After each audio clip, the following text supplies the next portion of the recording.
I didn't cry when my husband died. Not at first. I made the call list: hospital, funeral home, school, insurance. My parents were somewhere near the bottom, but I called them anyway because that's what you do when a life ends. You inform the people who made you. My mother answered with music behind her, voices layered over one another. I said his name.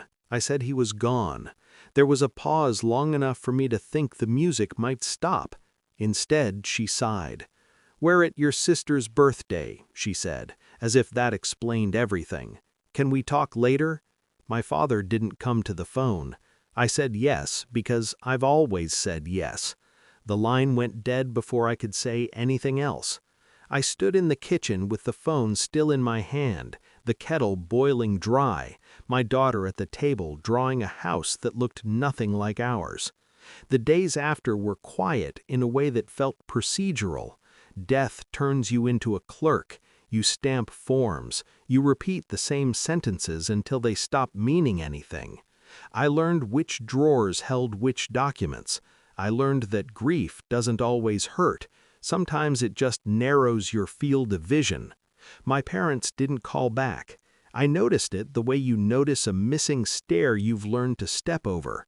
It wasn't shocking. It was confirming. They sent a message 3 days later. "We'll come by tomorrow." No mention of him, no question about me, no question about their granddaughter. They arrived mid-morning, dressed as if for an appointment. My mother hugged me with the careful pressure of someone checking a box. My father nodded and looked around the living room, taking inventory. They sat at the table where my daughter still did her homework. "I'm sure this is hard," my mother said, folding her hands, "but we should talk about practical matters." I waited. Silence has always made people in my family nervous. My father cleared his throat.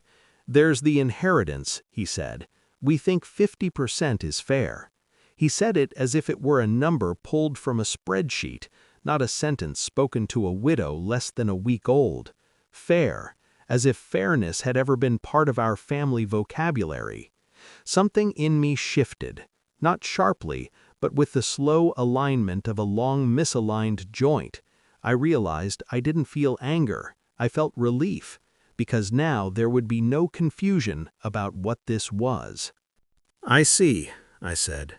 My daughter was sitting on the floor nearby, pretending to read. She hadn't spoken much since her father died. She listened the way children do, fully, without the filters adults believe they've earned. "We helped when you were younger," my mother continued. "You wouldn't have had what you have without us." I thought of the years my husband and I paid our own way, the way he insisted on documenting everything, the way he hated loose ends. "I'll get something," I said, and stood. The envelope was already on the counter, thick, official. I had meant to give it to my lawyer later that day, but timing has its own intelligence. Before I could pick it up, my daughter did. She walked over and held it out to my parents with both hands, the way she'd learned in school when something mattered. "That's why you came, right?" she asked, not accusing, just precise. My mother laughed softly, startled. My father reached for the envelope. When he opened it, the room changed. Inside were copies, never originals, of the will, the trust documents, the notarized statements. My husband's handwriting was unmistakable in the margins. Dates, instructions, the clause that stated plainly that his estate was protected, that beneficiaries were limited, that no extended family had claim. There was also a letter from the executor, already signed, already filed. My father's hands began to shake. He sat down harder than he meant to. "This can't be right," my mother said, but her voice lacked conviction. She read faster, then slower.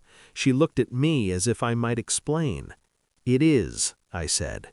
There was no satisfaction in it, no triumph, just the quiet click of a door locking itself.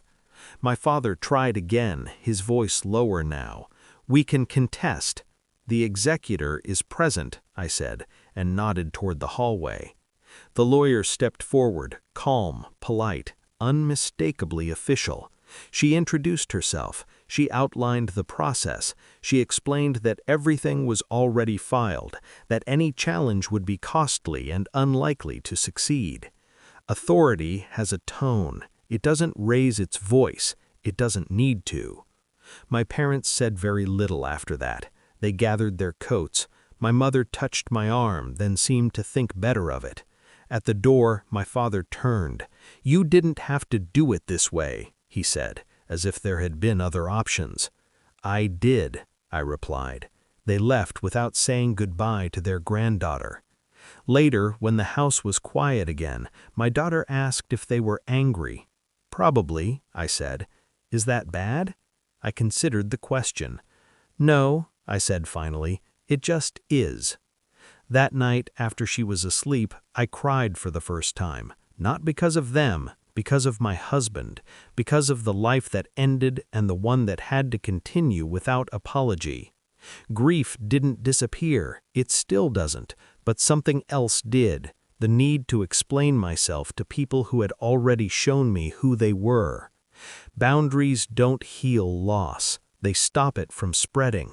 And for now, that was enough.